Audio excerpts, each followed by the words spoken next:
The council chamber had never seen anything like this. For 10,000 years, humans had been observers at best, defendants at worst. Now they sat at the main table, equal to the oldest species in the galaxy. And the universe watched. Admiral Kang Taeho led the human delegation. Beside him sat Dr. Yoon Hana, Commander Lee Soo-jin, and the young communications genius Han Yuna. They faced 12 species who had once looked down on humanity with pity or contempt. Now those same species looked at them with something new in their eyes. Respect mixed with fear. The Valori High Speaker struck her staff against the floor, demanding silence. She was ancient, powerful, and furious. Her silver skin had turned dark with anger. "This is an act of war," she declared. "Humanity has violated every law of the Council. They have hidden banned technology. They have built illegal weapons. They have surrounded this station with warships. By our ancient codes, we have every right to destroy them." Murmurs of agreement came from some delegates, but not all. The Nolfian representative shook his head. The outer colony Kreth commander looked uncertain. Even some Valori officials seemed uncomfortable with their leader's rage. Taeho rose slowly, his old bones protesting the movement. He looked around the chamber at faces of every shape and color. Species that had traveled the stars while humanity was still learning to make fire. "You are correct," he said quietly. "We violated your laws. We hid our technology. We built our ships in secret. And yes, those ships now surround this station." He paused, letting the tension build. "But let me ask you something. In 10,000 years of council rule, how many new species have risen to join you? How many worlds have been terraformed? How many hungry have been fed by your abundant energy?" Silence answered him. "The answer is none. Not one. Your laws exist not to protect the galaxy, but to protect your power. You banned our technology not because it was dangerous, but because it would change things. And you hate change more than anything else in the universe." Dr. Yoon Hana stood up next. She held a small device in her hand, the same resonance core prototype she had saved 5 years ago. It glowed softly, like a tiny star captured in glass. "This could power a planet for 1,000 years, she said. "It could turn dead rocks into gardens. It could lift entire civilizations out of poverty. You called it too dangerous because you could not control it. But we did not build it to be controlled. We built it to be shared." She placed the device on the table and stepped back. "We have already shared the blueprints with everyone who wants them. The Nolfians are building their first core right now. Kreth colonies are downloading terraforming designs. You cannot put this knowledge back in the box. It belongs to the galaxy now." The Valori High Speaker's face twisted with rage. "Then we will take it back by force." "We will. You will do nothing." The voice came from an unexpected source. The young Valori named Rhea had stood up from her seat among the observers. She was trembling, but her voice was strong. "I have watched the humans for 5 years," Rhea continued. "I saw what they were doing. I reported my concerns. And I was laughed at, dismissed, told I was imagining things. But I was right, and our leaders were wrong." She turned to face the High Speaker directly. "You have led us for too long. You have kept us frozen in place while the universe changed around us. The humans offered us a gift, and you wanted to destroy them for it. I will not support this anymore." Other Valori began to stand. Young ones mostly, but some older officials too. They had seen the future that human technology promised, and they wanted part of it. The High Speaker looked around the chamber and saw her power crumbling. The Nolfians were openly supporting humans. The Kreth were divided. Even her own people were turning against her. Commander Lee Soo-jin had prepared for war, but she recognized victory when she saw it. She whispered something to Taeho, who nodded and raised his hand for attention. "We did not come here to conquer. he announced.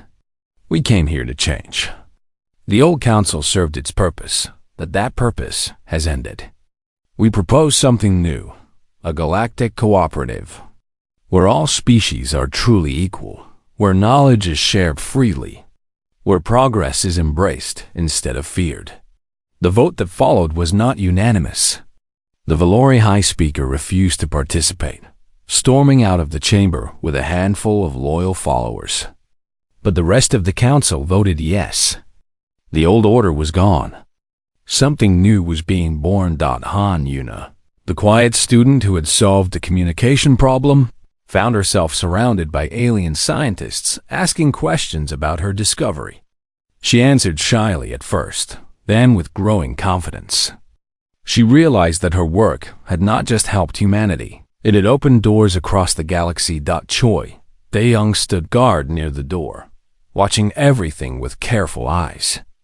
His war had been won without firing a shot, exactly as Commander Lee Soo-jin had planned.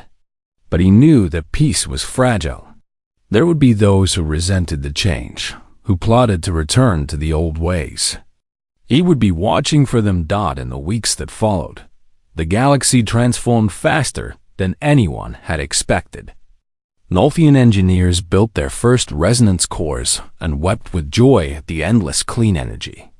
Kreth farmers downloaded terraforming plans and began healing their poisoned worlds. Even some Valori, defying their former leaders, embraced the new technology. Dr. Yoon Hana returned to Mars, to the laboratory where everything had begun. Her team had scattered across the galaxy now, teaching and building and sharing. But she wanted to see her home one more time. Park J, her old assistant, met her at the landing pad.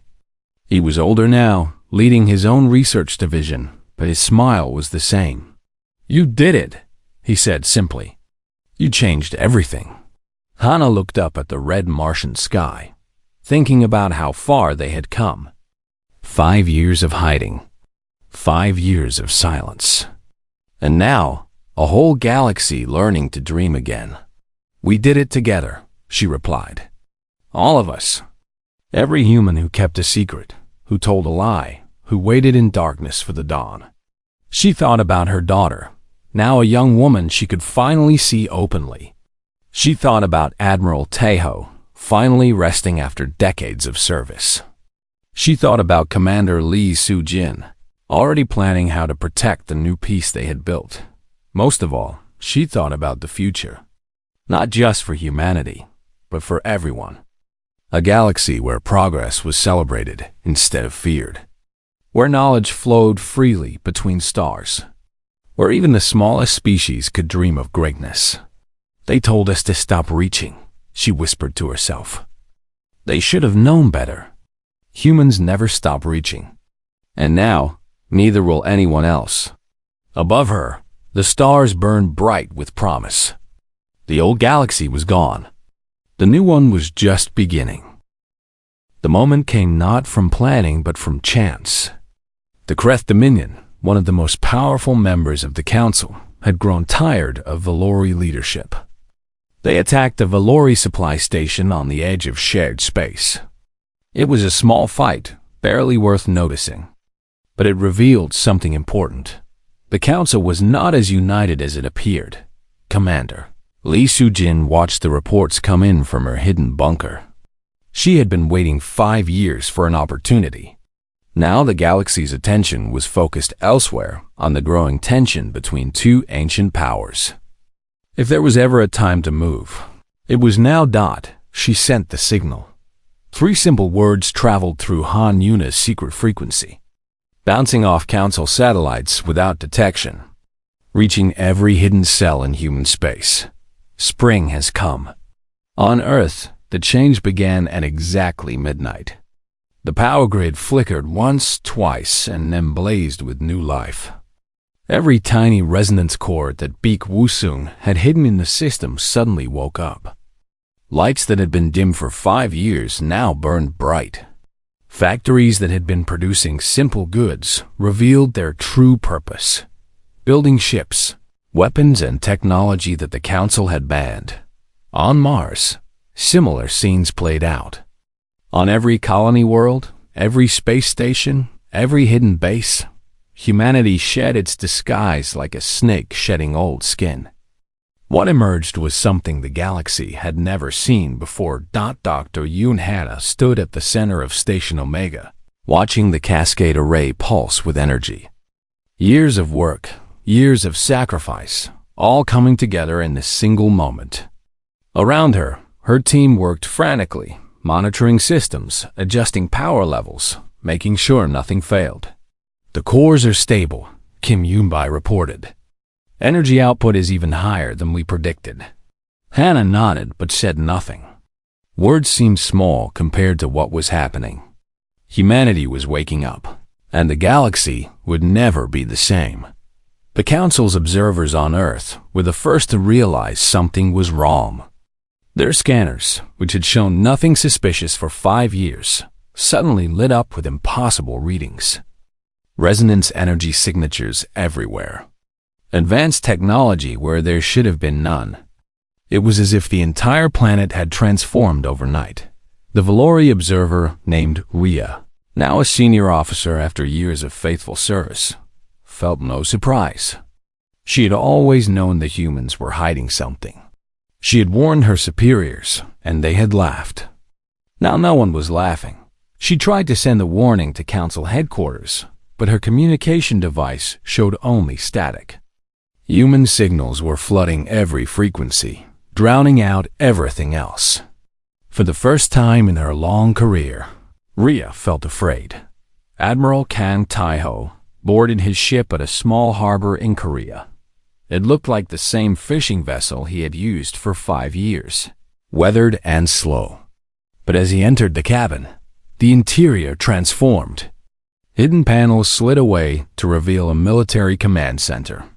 The old engines shut down, replaced by something far more powerful. "All ships report ready," his communications officer announced. Tae-ho smiled. Across human space, hundreds of vessels were making the same transformation. Cargo ships became warships. Passenger transports became carriers. The slow, harmless human fleet was gone, replaced by something that could challenge any navy in the galaxy. But Tae-ho did not order an attack. That was not the plan. "Set course for Council headquarters," he commanded.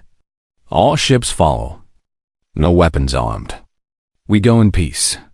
His officers exchanged confused looks but obeyed. They had trusted their admiral through 5 years of silence. They would trust him now. As the human fleet assembled, Dr. Yoon Hana began the second phase. She activated a galaxy-wide broadcast using frequencies that every species could receive.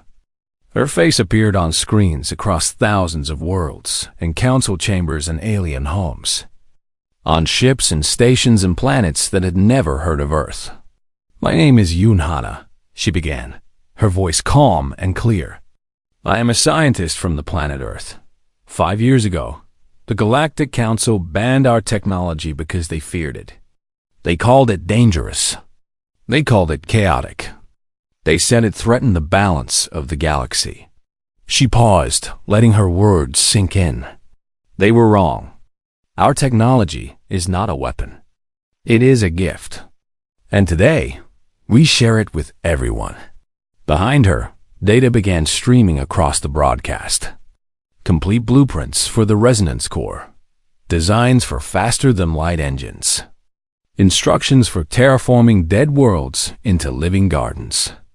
Everything humanity had developed, everything the Council had tried to suppress, now available to any species that wanted it.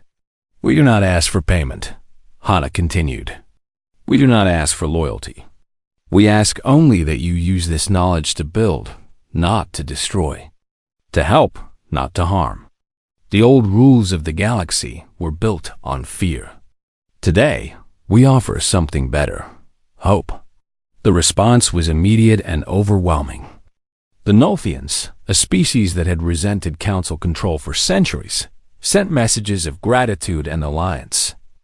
Colonies on the outer edges of Valori space, forgotten and poor, began downloading terraforming plans.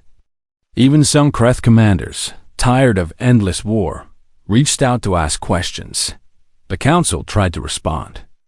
The Valori High Speaker demanded that all species ignore the human broadcast. She threatened punishment for anyone who used the banned technology. But her voice was lost in the flood of excitement and change sweeping across the galaxy. Admiral Kang Tae-ho arrived at council headquarters with 300 ships.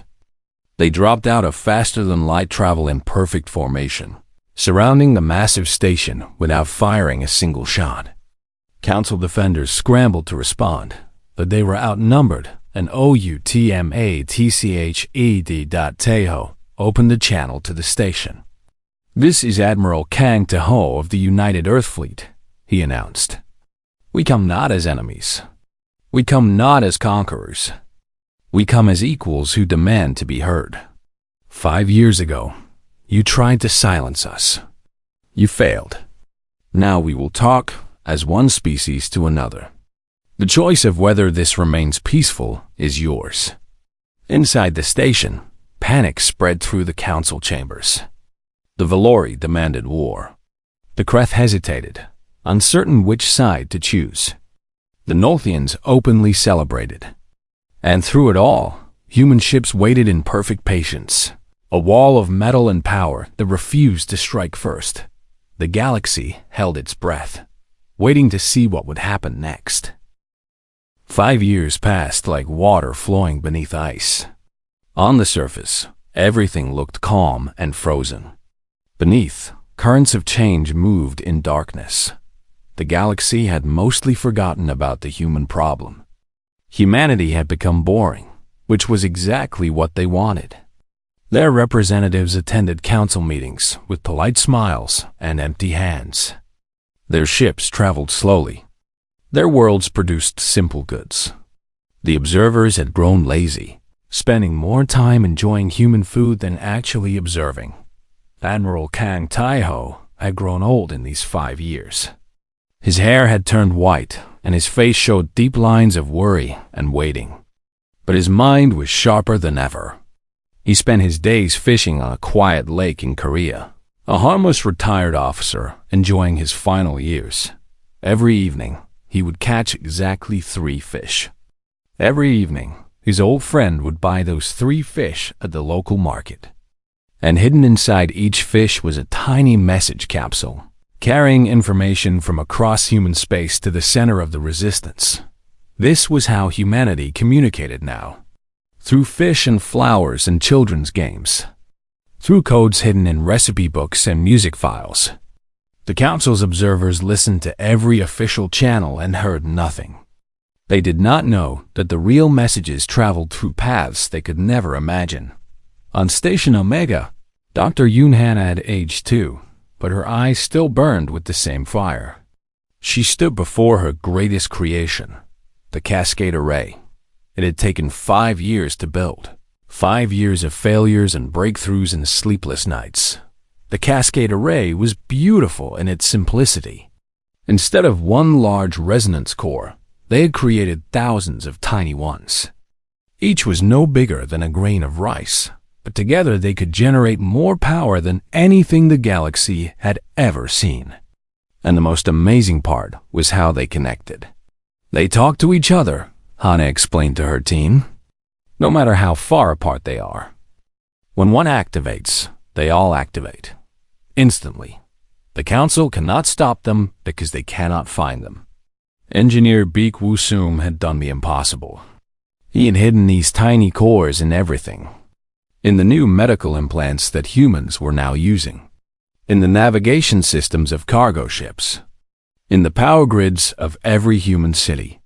They were everywhere, sleeping, waiting for the signal to wake up. But the Cascade Array was only part of the plan. Commander Lee Soo-jin's invisible army had grown beyond anything she had imagined. Every human world now had thousands of trained operatives. They were teachers and farmers and shopkeepers by day. They were soldiers by night. Choi Dae-young had become her most valuable asset. His fishing boat had traveled to every corner of human space, building connections between cells that had never met each other. He knew the name of every resistance leader on every world. He had memorized escape routes and attack plans and supply locations. "We are ready," he told Sujin during one of their rare face-to-face meetings. "Just say the word." But Sujin shook her head. "Not yet. We need something more. We need a way to coordinate everyone at the exact same moment. Otherwise, the council will crush us piece by piece." The answer came from an unexpected place. Han Yuna was 22 years old, a communications student at a small university on Earth.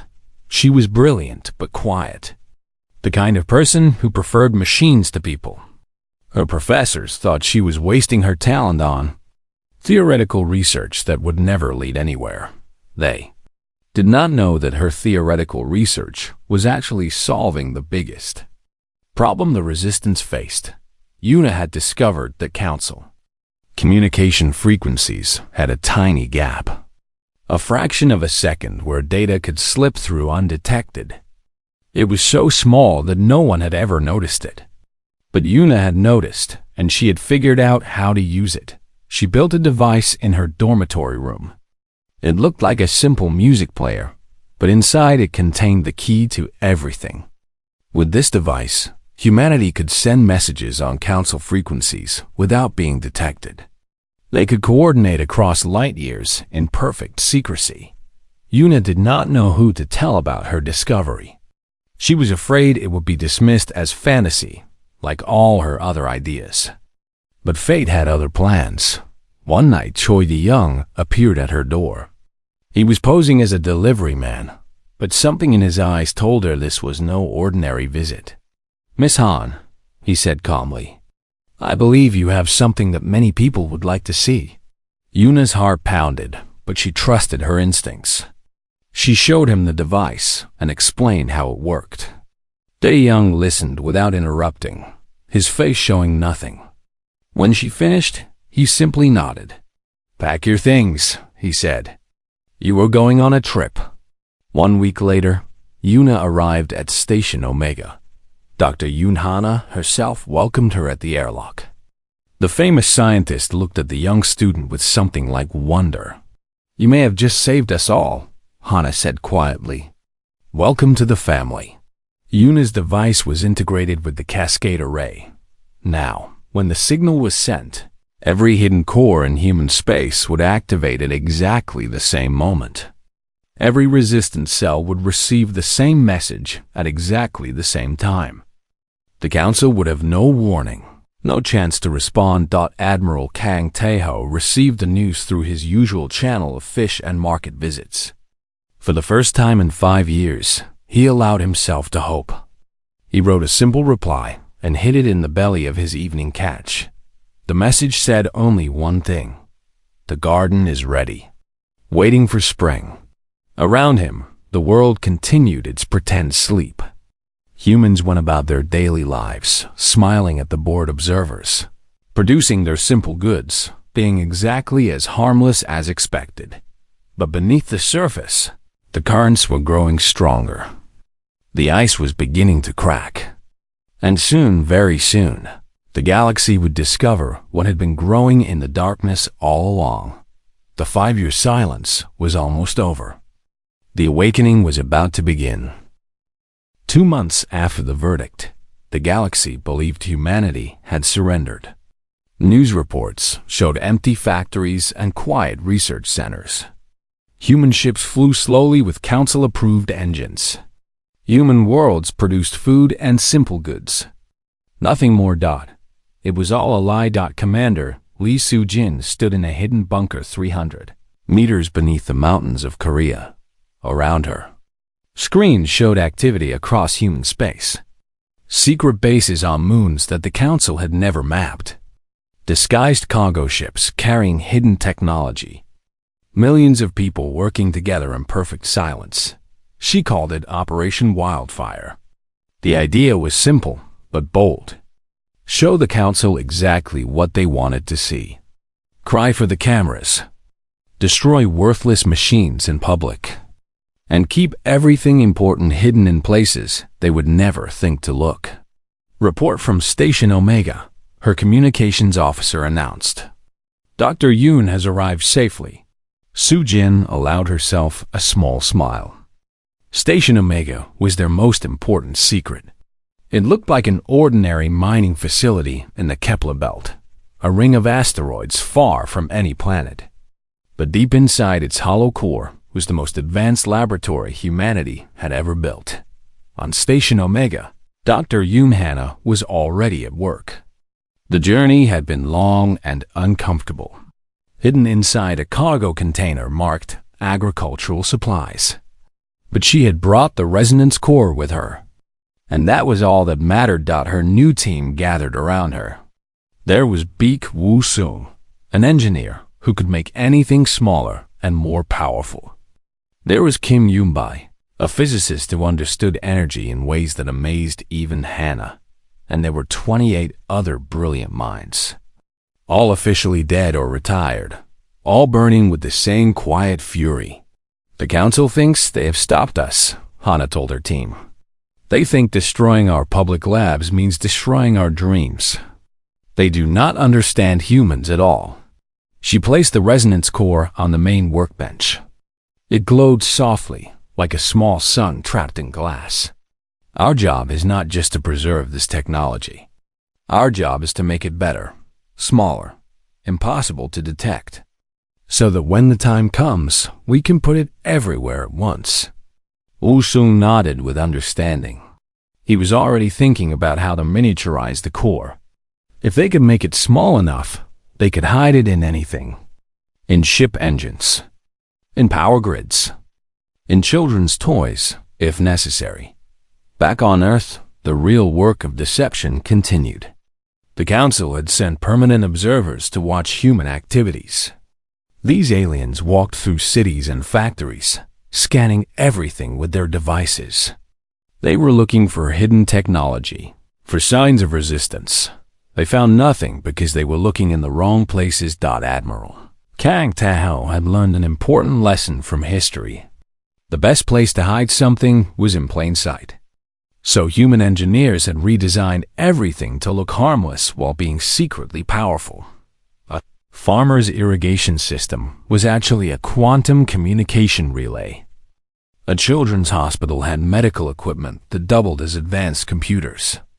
The decorative fountains in city squares contained parts of the resonance core design, waiting to be assembled, that the observers never suspected. They saw backward humans struggling with primitive technology. They reported that humanity had accepted their fate. The Council congratulated itself on solving the human problem so quickly. But not everyone was fooled. Young Valori named Rhea had been assigned as an observer on Earth. Unlike her superiors, she was curious rather than dismissive. She watched the humans carefully and saw things that troubled her. Their eyes were too bright. Their movements were too purposeful. When they spoke to each other, they used words that seemed to mean more than their surface meaning. These were not broken people. These were people waiting for something. Rhea reported her concerns to her commanders. They laughed at her. "You are young and imaginative," they said. "The humans are finished. Stop worrying about shadows." Rhea was not convinced, but she said nothing more. She continued to watch and wait. Just like the humans themselves. On Mars, something historic was happening in the depths of Dr. Yoon's original laboratory. A group of children had gathered for what looked like a birthday party. There were balloons and cake and singing. But when the doors closed, the children became very serious. They were the sons and daughters of scientists and engineers. They had been trained since birth to carry secrets. Each child had memorized a piece of the resonance core design, broken into fragments that made no sense, alone but formed a complete picture together. The Council would never suspect children. They would never think to scan the minds of 7-year-olds for classified information. And so the most important secrets of humanity lived in the innocent smiles of its youngest generation.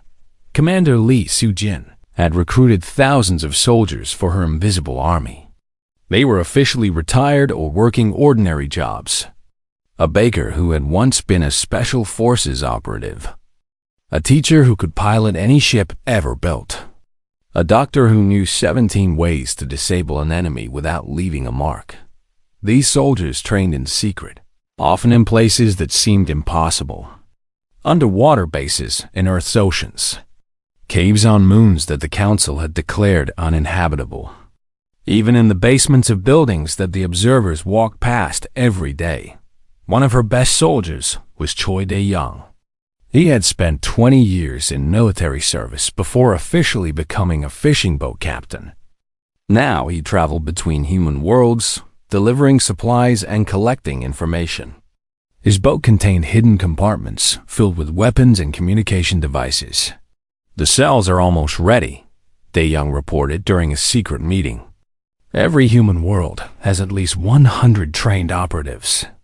They are waiting for the signal." Soo-jin looked at the map showing human space. Little dots marked each hidden cell, each secret base, each piece of the puzzle they were building. "Good," she said. "But we need more time. The technology is not ready yet. Tell everyone to stay patient. Our day will come." On Station Omega, Dr. Yoon Hana worked through another sleepless night. Woo Seung had made a breakthrough in miniaturization. Yoonbai had solved a critical energy problem. The new design was taking shape before her eyes. She thought about her daughter back on Earth, officially adopted by a distant relative, never knowing her mother was still alive. She thought about all the sacrifices her people were making, the lies they told every day, the dreams they held in secret. One day, she whispered to herself, "One day they will see what we have built, and they will understand that humanity cannot be chained." Outside her window, the stars burned cold and distant. Somewhere among them, the Council believed it had won. They were about to learn how wrong they were. The Great Hall of the Galactic Council was silent.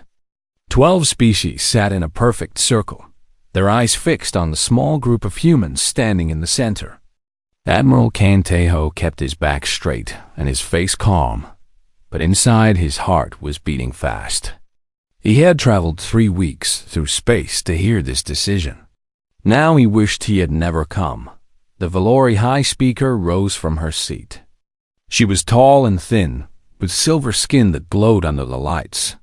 Her people had ruled this part of the galaxy for 10,000 years. They did not like change.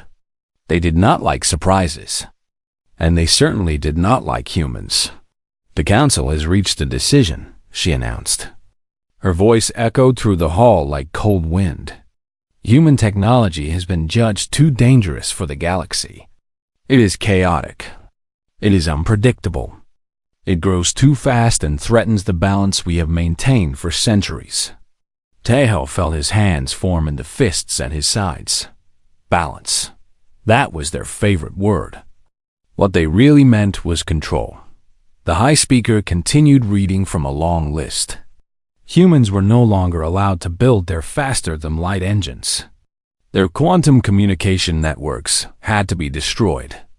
Their terraforming machines, which could turn dead planets into living worlds, were now illegal. And worst of all, the Resonance Core project had to end immediately. The Resonance Core was humanity's greatest achievement. It was a device that could pull unlimited clean energy from the space between dimensions. It would have solved every energy problem in the galaxy. It would have lifted poor worlds out of darkness. But the Council saw only danger. They saw power they could not control. "Humanity has 60 standard days to comply," the High Speaker finished. "If you refuse, the Council will send its enforcement fleet to ensure compliance. This session is closed." The alien delegates began to leave. None of them looked at the humans. None of them offered a word of comfort or explanation. To them, this was just another day of keeping the galaxy safe from progress. Tae-ho walked out of the hall with heavy steps. His aide, a young officer named Park Jae, followed close behind. "What do we do now, Admiral?" Jae asked quietly. Taeho did not answer immediately. He looked out the window at the stars. Somewhere out there, billions of humans were waiting for news. Families on Earth, miners on Mars, farmers on the colony worlds. They had all dared to hope that the council would see reason. "We go home," Taeho finally said. "And we prepare." 3 days later, the news reached Earth. People gathered in the streets to watch the broadcast. They saw the list of banned technologies scroll across giant screens. They heard experts explain what it meant. Humanity would be pushed back 200 years. All their progress, all their dreams, gone in a single vote dot in a laboratory deep beneath the surface of Mars. Dr. Yoon-hana watched the same broadcast. She was a small woman with tired eyes and steady hands. She had spent 15 years building the resonance core. 15 years of her life. And now they wanted her to destroy it. Her assistant, a young man named Park Jae, who had just returned from the council meeting, stood beside her. "The Admiral sent a message," Jae said. "He wants to know if you received the verdict." Hannah nodded slowly. On the table before her sat the only working prototype of the resonance core. It was no bigger than a basketball, but it contained more power than 1,000 suns. The council feared it. They should have feared the woman who built it even more. "They think we will just give up," Hana said softly. "They think we will bow down and obey like good little children. Will we?" Jae asked. Hannah looked at him with fire in her eyes. Humanity did not crawl out of the mud, survive ice ages, wars, and plagues, just to be told to stop dreaming by a bunch of aliens who peaked 1,000,000 years ago. She picked up the resonance core and held it gently. It hummed with quiet energy, warm against her palms. "Contact the Admiral," she ordered. "Tell him Project Sunrise is still alive. We are not giving up. We are going underground." On Earth, Commander Lee Soo-jin received the same news in her office at the Defense Ministry. She was a soldier who had never lost a battle, but this was not a fight she could win with weapons. The Council's fleet was too large. Their technology was too advanced. A direct war would mean the end of humanity, but Soo-jin had not become a commander by fighting fair.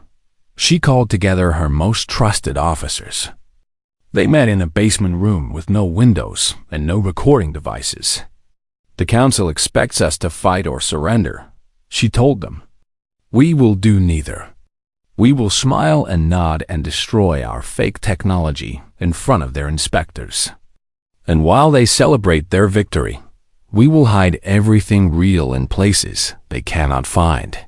One officer, a scarred veteran named Choi Dae-young, leaned forward. "And then what?" "Then we wait," Soo-jin replied. "We grow stronger in the shadows. We improve our technology in secret. And when the time is right, we show the galaxy what humanity can really do." The plan spread through whispered messages and coded signals. Scientists on Mars began copying their research into hidden drives. Engineers on space stations built secret compartments in their ships. Ordinary people learned to lie with straight faces. Admiral Kang Tae-ho returned to Earth as a broken man in public. He gave sad interviews about accepting the Council's wisdom. He signed documents promising full compliance. Behind closed doors, he coordinated the greatest act of defiance in human history. The Council sent their inspection teams right on schedule. They found crying scientists destroying equipment.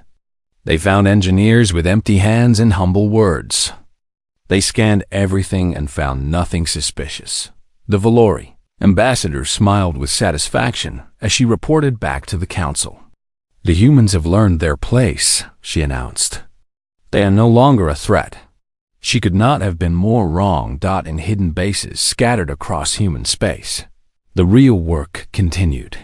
Dr. Yoon-hana improved the resonance core in her secret laboratory. Commander Lee Soo-jin trained soldiers for a war that would be fought with brains instead of bullets. And across the stars, billions of humans waited in patient silence. The council thought they had won. They thought humanity would fade away and become just another quiet species in their ordered galaxy. They had no idea what they had started.